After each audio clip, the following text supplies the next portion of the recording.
Are we set to miss out on signing Benjamin Sesko because of Arsenal?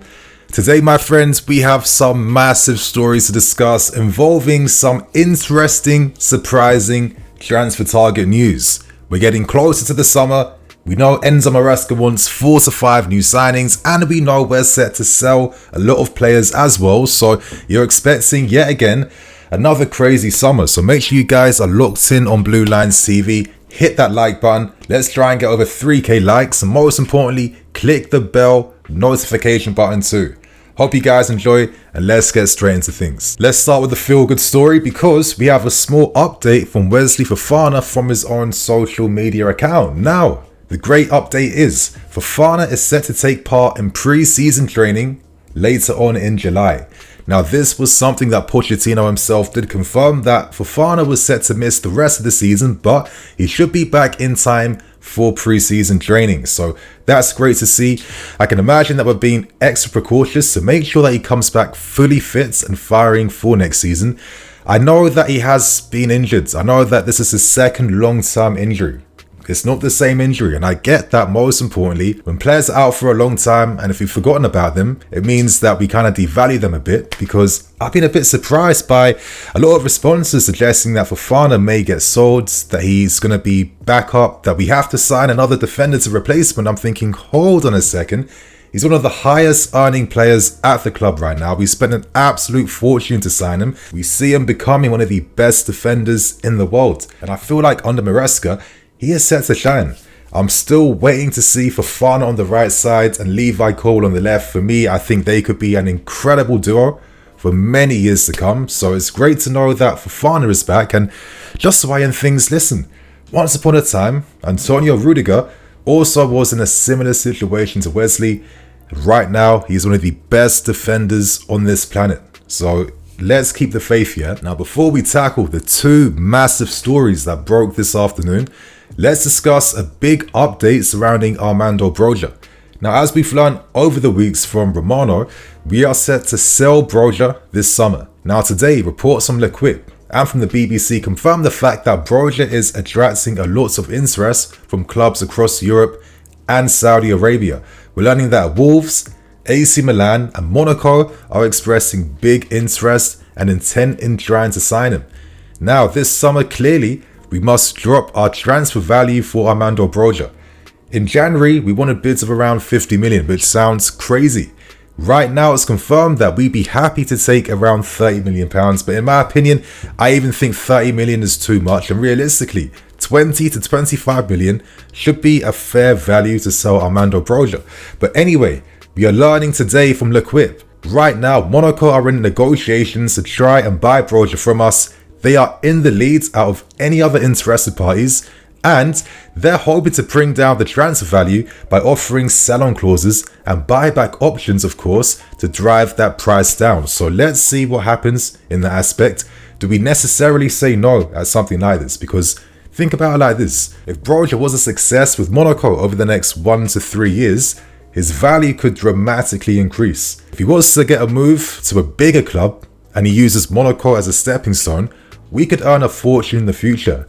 We've done these deals so many times over the years, and every summer we are generating a few extra million based on clauses from players that were sold. So that is something to consider. The buyback option maybe might not be that attractive because we have young strikers, we have attacking players, and I think ideally if we do get this big striker this summer, I don't think that Broja will be much of a priority in the years to come, right? But in my opinion, I think it's best for Broja to leave. I think he's been incredibly unlucky. You know, in this game, yeah, sometimes timing is key. Timing is more key than even talent, success or anything, because if the timing's on your side, your whole destiny, your whole future can become different. Because if Broja never picks up that ACL injury with us, his career would be completely different. Because in a different timeline, I feel like Broja's getting a lot more respect right now. But right now, I think it's best for him to move on and get consistent minutes elsewhere and get loved elsewhere, because things aren't over for him just yet.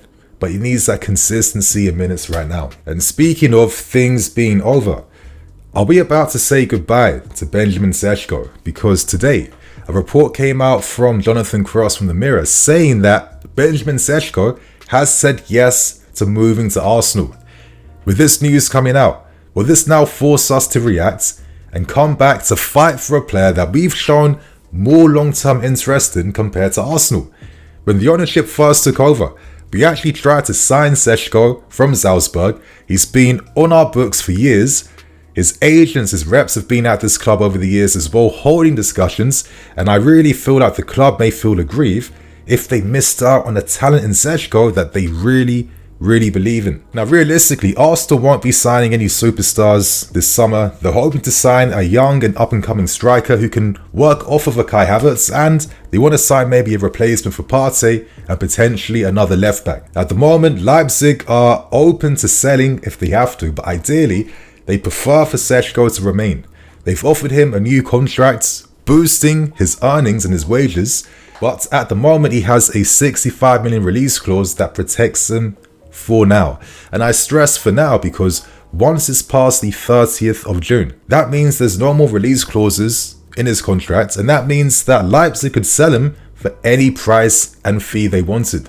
At the moment, his market value by Transfermarkt is capped at around 50 million euros, which means that Leipzig realistically could sell him for double the price. So there's literally a race against time now for any club to sign Sesko before the 30th of June. The fact that there's a willingness and openness for the player to move on already says quite a lot.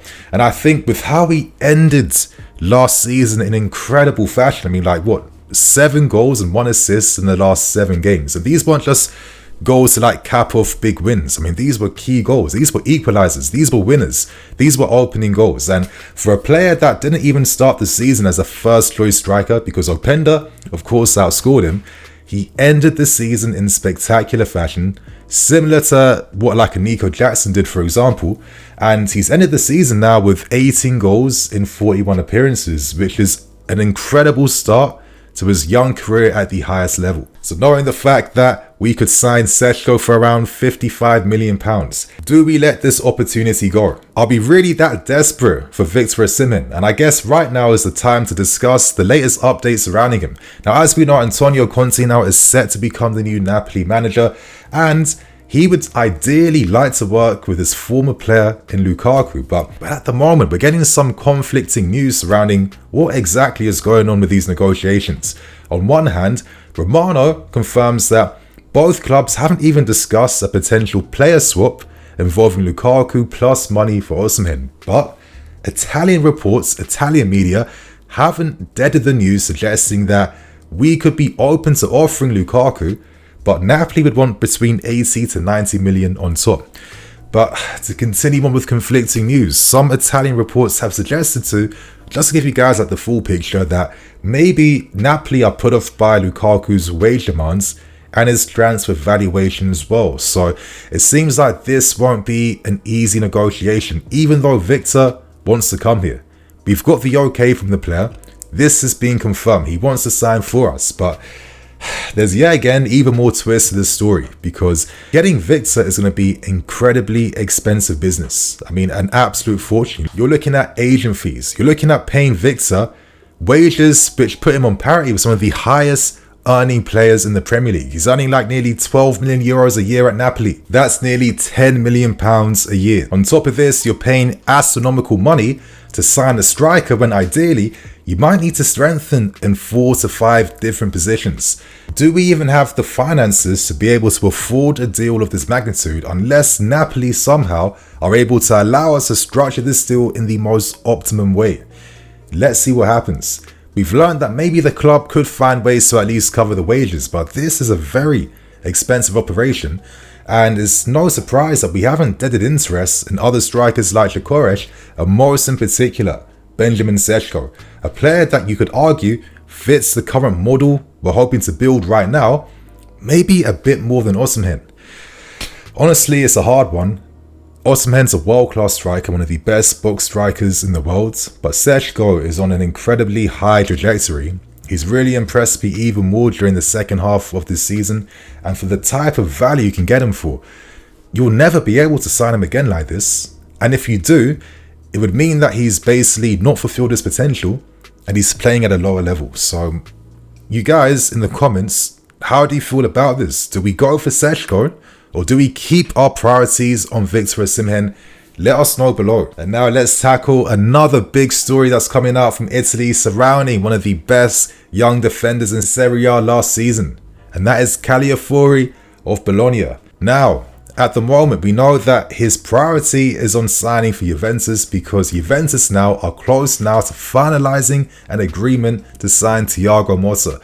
Naturally, Motta asked for one of his proteges in Calafiori to follow him to Juventus, but today we have reports from Tuttosport suggesting that we are absolutely crazy for Calafiori. And to be honest with you, I've been seeing this report over the past few months actually, so this is like the most concrete news I've seen currently surrounding our interest in the player. They also claim that Enzo Maresca is a massive fan of the player, and Tuttosport claimed that we are hoping to make a £22 million proposal to get this deal done. Now ideally, Bologna are holding out for €30 million, and Juventus have been deep in negotiations, but things haven't deadened. They're just slowing down a little bit, because Juventus are hoping to offer players in exchange to bring the value down for the deal. Some of these players include their very young, talented right back in Barberi. You're looking at Miretti, one of their squad players. You're looking at Illing Jr., etc, etc. So there are some young talents that Bologna could be open to accepting. However, this is where we may have more of an advantage, because we could offer more money up front, closer to the valuation that Bologna actually want. And that could help them more, because this will be their first season in the Champions League, and ideally they need to reinvest the money from sales for this summer. So I think there could be a chance, because Bologna, they owe about 40% of any sell-on fee back to Basel. So they're in a situation where ideally they must accept the most money for this deal. And I guess on our part, it simply comes down to, could we persuade Calafiori to not sign for Juventus, to not work again with his manager and Thiago Motta, but instead take that step to London, become part of our project, work under Enzo Maresca, because tactically he would seamlessly fit into the ideas that Maresca will be building at our football club. Because this guy is someone, and it's a very quick, lazy comparison, but he's in that same family of player as like a Incampe, a Levi Cole, and Joško Gvardiol. He is that type of player as a Joško Gvardiol. He can invert, he can overlap, he can play in a back two, in a back three, he can play in the middle of a back two, he can play out wide. The guy essentially owns the whole left half space, the whole left flank in his defensive half. He is that dominant in these areas, and watching him really perform so masterfully under Thiago Motta at Bologna. You're seeing a clip of like how he kickstarts a move which basically leads to a goal for Bologna. Incredible football. Having that IQ to know, I need to make this underlapping run right now, because he has that confidence to carry the ball. He's a very good progressive carrier of the ball. I think his line breaking passes are good. I don't think he always has to play them, but he's a very strong progressive player. He has height, he's tall, he's comfortable on the ball, and I'd say that he's a very good interceptor and a very good tackler. Like, he's one of those guys where, you know, he's very consistent at tackling close to the touchline. And, you know, I have these little flashbacks when I say this, thinking of all the times Cucurella has struggled against those wingers that do attack the spaces in behind, down that left flank, right? He's getting spun by players who cut inside. He's not getting tight enough to close down crosses. All those little things that stats don't really show, or numbers. But I feel like, okay, you could think to yourself, you could get an upgrade on a player like Cucurella. And I think Calafiori, this is a kid that's been on as a wonder kid since he came through Roma's youth ranks. So he's had a massive reputation in this game for a long time. Outside of the fact that he's now having his first breakout season, I feel like I could talk about this guy even more, because he's one of the players I have followed this season, because I'm a football nerd. I like to keep up to date with what's happening, what's going on. If I'm hearing about the great football from Bologna and Thiago Motta, obviously, naturally, I'm going to investigate that. But I feel like I'm going to keep more of those thoughts in a separate video if we get more concrete news around this story, right? But yeah, if you're telling me Calafiori as a replacement for Cucurella and Ian Maatsen, which you know I'm not happy about, but I guess I'm accepting, especially based on how much he would cost you, because I think 30 million euros is a bit of a bargain. And we end things with the final story, the depressing story, and it involves Trevoh Chalobah with Man United. being announced as a club showing interest and weighing up a decision about whether they should sign Chalobah this summer. Now, as we keep hearing all the time now, it does seem like we may not have to sell any player before the 30th of June to comply with profit and sustainability rules. But I'd imagine that if we can get some sales in regardless before the 30th of June, we're most likely going to do that. You're looking at Armando Broja being an option at the moment, but the report suggests that we could sell either one of Trevoh Chalobah or Conor Gallagher. Realistically, Trevoh could be more of the realistic option to leave because for some reason we only want 25 million for him, which I think is a bit of a bargain in my opinion. And listen, I praise Calafiori for some of his great aspects in his game, but I do feel like it's an absolute mistake to even think about selling Trevoh Chalobah. How dare you look at a Tosin Adebayo? He's not as good as Chalobah, and he's not as versatile as him either. So I don't understand the desperation for him and Conor Gallagher to leave us. As I've said with Conor, I would keep him and I'd only sell him once you feel Andre Santos is ready to take over. If you don't feel that right now, what's the point of forcing a sell when realistically clubs will use this final year against us? And as I've said, if I'm Conor Gallagher, I'm not leaving. I'm staying here until my contract expires, then I leave on a free. So the club have to decide how they want to move right now. I would say you offer a contract extension, then decide his future when it actually matters. But I don't know, if I see Chalobah at Man United, I can't even say I feel that upset now. I think I'd have to accept it because I've seen so many players that ideally I didn't want to see at my rivals playing for rivals now.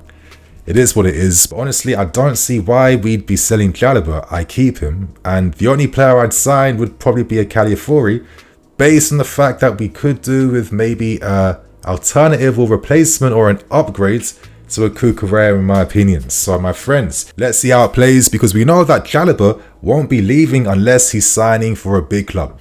Hence why he rejected interest from clubs like Nottingham Forest and a few other mid-table clubs. And with United's new policy being revealed suggesting that they're copying all the high-profile clubs around them when it comes to only targeting players 25 and under, Chalobah fits that current profile list. I think he's one of the most underlooked players in the Premier League. And with that versatility on top, it's no surprise to me why so many clubs try to sign him, especially your Dortmunds and your Bayern Munichs. And again, injuries stopped anything happening then. So, I don't know. Let's see what happens. But personally, I think that Maresca would probably enjoy working with someone like Chalobah, who is that versatile and that adaptable to his methods. But anyway, my friends, that is all the latest stories that's come out again today. If there's more stories that drop, maybe I'll release another video, but ideally I was hoping to do a live stream tonight because it's been a long time since I've done that. And again, I'll let you guys know on my community page if I actually go through with that or not. So my friends, thank you for watching. I'm NiniFC, this is BlueLionsTV. See you all soon.